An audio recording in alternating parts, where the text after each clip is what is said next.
नमस्कार दोस्तों, आज हम लेके आए हैं आरजू काजमी जी की वीडियो।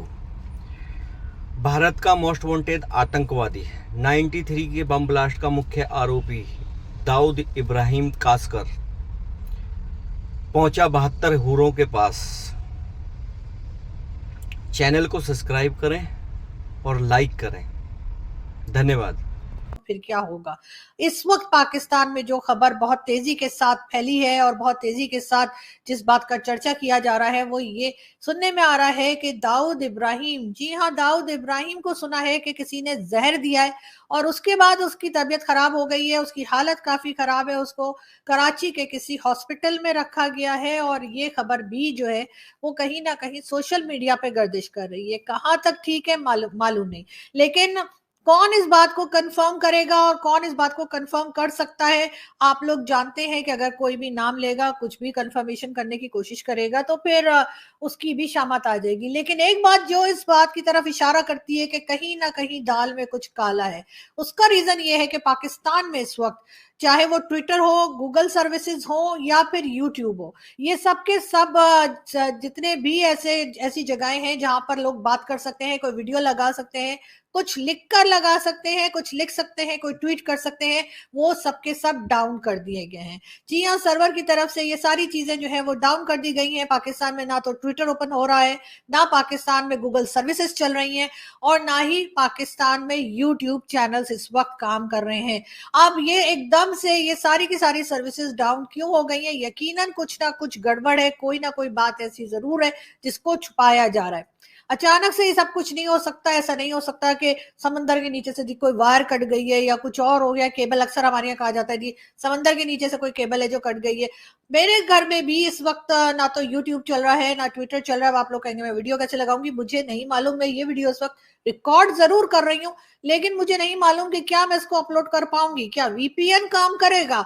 मैं यकीनन वीपीएन के जरिए इस वीडियो को अपलोड करने की अपनी तरफ से पूरी कोशिश करूंगी, लेकिन हो पाएगा या नहीं ये मैं भी नहीं जानती। लेकिन ये बात जरूर है, ये एक बहुत ही सनसनीखेज और ये एक बहुत ही इंपॉर्टेंट न्यूज जो इस वक्त सोशल मीडिया पे गर्दिश कर रही है। और कहा यह जा रहा है कि दाऊद इब्राहिम जो इंडियन सिटीजन है, जावेद मियांदाद जो हमारे क्रिकेटर हैं, उनका संधि भी है और उसके बारे में बताया जा रहा है कि उसको किसी ने जहर दे दिया है और अब उसकी हालत नाजुक है, यानी उसकी हालत काफी खराब है। क्रिटिकल कंडीशन में उसको हॉस्पिटल में रखा गया है।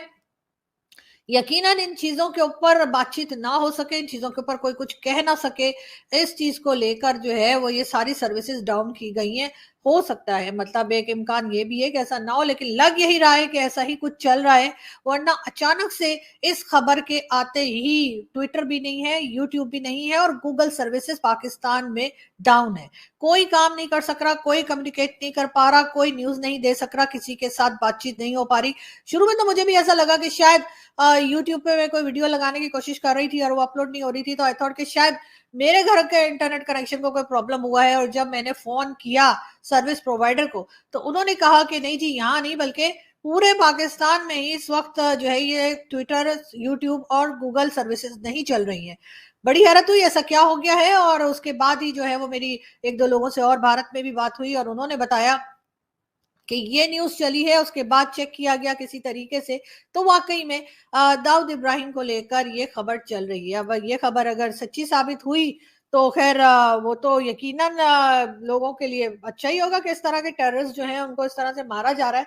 मगर बहरहाल ये सबसे अगर इसको वाकई में जहर दिया गया है और इसको वाकई में अगर जान से मार देने की कोशिश की गई है तो शायद जो एक टेररिस्ट ग्रुप या टेररिस्ट हमारे यहाँ घूमते फिरते दिखाई देते हैं उनमें जिनका कहना चाहिए लेवल बड़ा हाई है या जो हेड करते हैं और कई चीजों में वांटेड भी हैं, उनमें शायद इसका पहला नंबर होगा। वरना अभी तक जो मारे जा रहे थे वो कहीं ना कहीं इन लोगों के राइट हैंड थे, कहीं ना कहीं लोगों से जुड़े हुए जरूर थे, मगर उस लेवल के नहीं थे जिस लेवल के ये लोग हैं। यानी कि हाफिज सईद, सैयद सलाउद्दीन, मसूद अजहर और इसी तरह के बेशुमार दूसरे नाम जो है, या दाऊद इब्राहिम, ये वो नाम है जो कि पूरी पूरी ऑर्गेनाइजेशंस को चलाते हैं, लीड करते हैं, अपनी मर्जी से लोगों की जानें भी लेते हैं, अटैक्स भी करवाते हैं। ये सब कुछ इनके नाम के साथ जुड़ा हुआ है।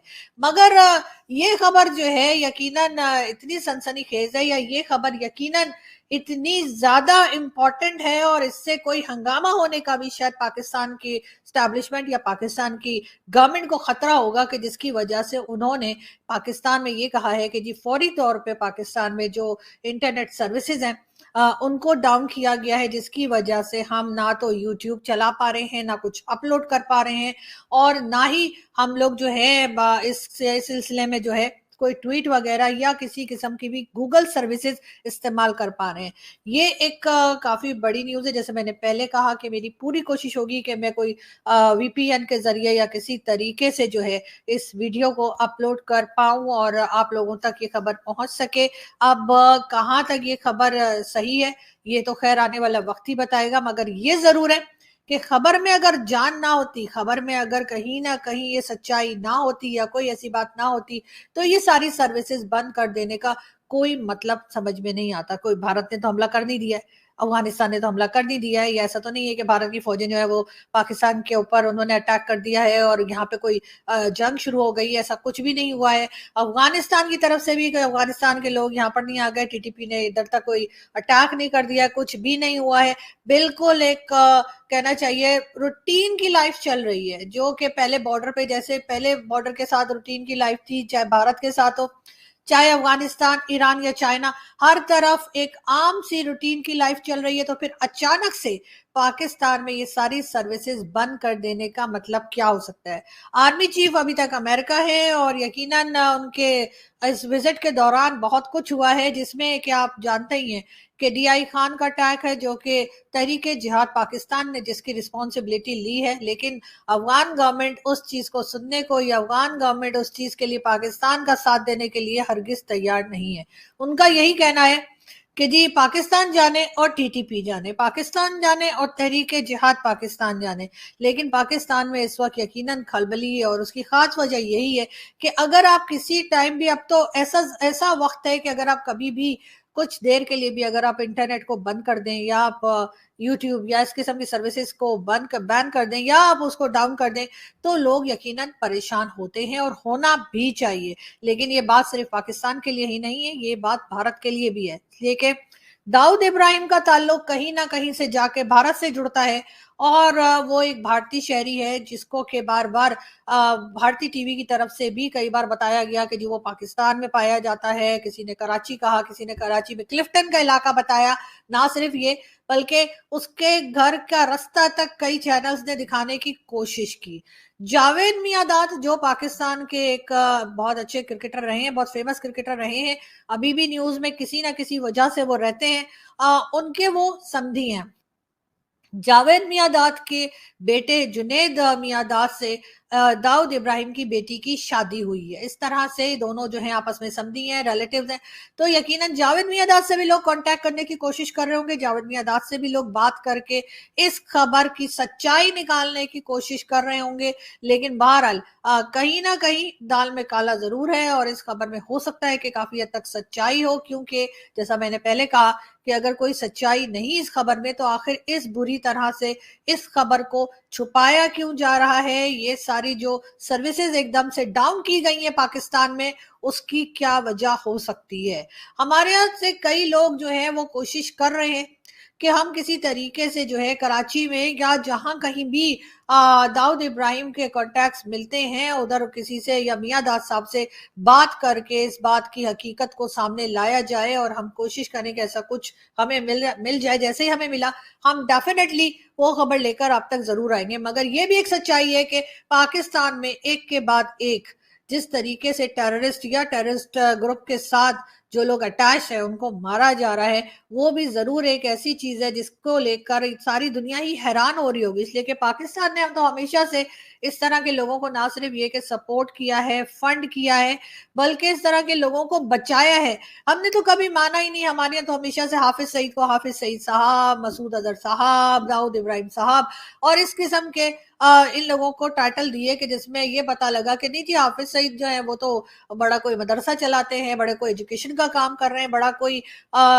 कहना चाहिए लोगों की मदद कर रहे हैं और इस किस्म की कोई एक्टिविटीज के लिए पाकिस्तानी नहीं मानते। यहाँ पर आज भी जो है अगर आप मार्केट्स में जाएं तो आपको डिफरेंट किस्म के बॉक्सेस रखे मिल जाएंगे, जिन बॉक्सेस के अंदर यानी डोनेशन बॉक्सेस मिल जाएंगे जिसमें कि ये डिफरेंट पार्टीज के लोग जो है वो कहते हैं लोगों से कि वो उन्हें डोनेशन दें ताकि वो अपनी कार्रवाइयां कर सकें, जिसमें कि जिहाद भी शामिल है, जिसमें कि गजवाए हिंद भी शामिल है और इसी तरह के दूसरे काम। और उसमें लोग इतना बढ़ चढ़ कर पैसा डालते हैं कि आप यकीन नहीं करेंगे कि बहुत सी लेडीज ऐसी हैं जो अपना जेवर तक इनके चैरिटी बॉक्स में डाल देती हैं और उनका ख्याल है कि ये लोग कोई बहुत ही बेहतरीन काम कर रहे हैं। अगर ये कोई नॉन मुस्लिम्स को जो है वो मुसलमान बना रहे हैं, अगर ये गजवाए हिंद कर रहे हैं, अगर ये हिंदुस्तान के खिलाफ कोई काम कर रहे हैं, जिसमें कि पहले की आप अगर यूट्यूब पे चेक करें तो आपको हाफिज सईद की कई पॉलिटिकल रैलीज मिल जाएंगी जिसमें वो पॉलिटिकल रैलीज में खड़े होकर कश्मीर के हवाले से और डिफरेंट चीजों के रेफरेंस में जो है वो भारत को ना सिर्फ ये कि ललकारता हुआ दिखेगा बल्कि धमकियां देता हुआ भी नजर आएगा। मगर उसके बाद कुछ टाइम तो ये चीजें चलती रही, लेकिन उसके बाद जिस तरह से भारत ने प्रोग्रेस की और भारत ने अपनी इकोनॉमी और फॉरेन पॉलिसी को इंडिपेंडेंट बनाया तो जाहिर है कि पाकिस्तान के भी थोड़ी सी घबराहट के दिन शुरू हुए और हमने आहिस्ता आहिस्ता करके हाफिज सईद से पल्ला झाड़ने की कोशिश की और यहाँ तक भी हुआ कि हाफिज सईद को हाउस अरेस्ट किया गया। हाफिज सईद को कहा गया कि जी 31 ईयर्स की हमने जेल कर दी। अगर वो इतना ही हीरो है और इतना ही वो कंट्री का हीरो है या पाकिस्तानियों का हीरो है तो कौन सा ऐसा हीरो है जिसको 31 ईयर्स की जेल की जाती है? लेकिन इस बारे में कोई जवाब देने को तैयार नहीं। अब एक के बाद एक काफी टाइम से जो है एक के बाद एक जो है इन्हीं के साथी, इन्हीं लोगों के साथी और राइट हैंड जो है वो मारे जाते रहे। कोई मुंबई अटैक का जिम्मेदार था तो कोई किसी और अटैक में जो है वो भारत को भी वांटेड था, लेकिन एक एक करके सब मारे गए। यहाँ तक के खैबर से कराची तक, जी हाँ, खैबर से कराची तक का मतलब कि पाकिस्तान के एक कोने से पाकिस्तान के दूसरे कोने तक इन टेररिस्ट को मारे जाने का सिलसिला शुरू हुआ है। और आप देख सकते हैं कभी कोई मस्जिद में मारा जा रहा है, कोई सड़क पे और कोई कहीं, और किसी को जेल के अंदर तक जहर दिया गया। और उसके कुछ दिन तो खबर को छुपाया गया और कहा जो कि साजिद मीर जिसको जेल के अंदर जहर दिया गया था और काफी दिन जो है वो कुछ दिन तक तो कहा जाता रहा कि नहीं जी ऐसी कोई बात नहीं, फेक न्यूज है, हर तरफ से फेक न्यूज का कहा गया। मगर फिर उसके मरने की खबर भी आ गई। इसका मतलब यही है कि वो जहर वाली न्यूज जो थी वो काफी हद तक ठीक थी, जाहिर है, वरना एकदम से बैठे बैठे तो वो मर नहीं गया होगा। अब खबर आई है दाऊद इब्राहिम की। दाऊद इब्राहिम की खबर भी पूरी तरह से फैल चुकी है हर जगह पे। और जैसा मैंने आपसे कहा कि यूट्यूब, सोशल मीडिया, गूगल की जितनी भी सर्विसेज हैं, ट्विटर समेत, सब की सब डाउन कर दी गई हैं। कब तक डाउन रहेंगी मुझे नहीं मालूम। जैसे ही सही होंगी मैं जरूर डेफिनेटली आप लोगों के साथ दोबारा जुड़ूंगी। अभी मैं यहाँ से चलती हूँ और कोशिश करती हूँ कि इस वीडियो को अपलोड किया जा सके, जो कि हो सकता है वीपीएन के जरिए या किसी तरीके से हो जाए। कोशिश होगी मेरी कि मैं आप तक ये न्यूज जल्द से जल्द पहुंचा सकूं।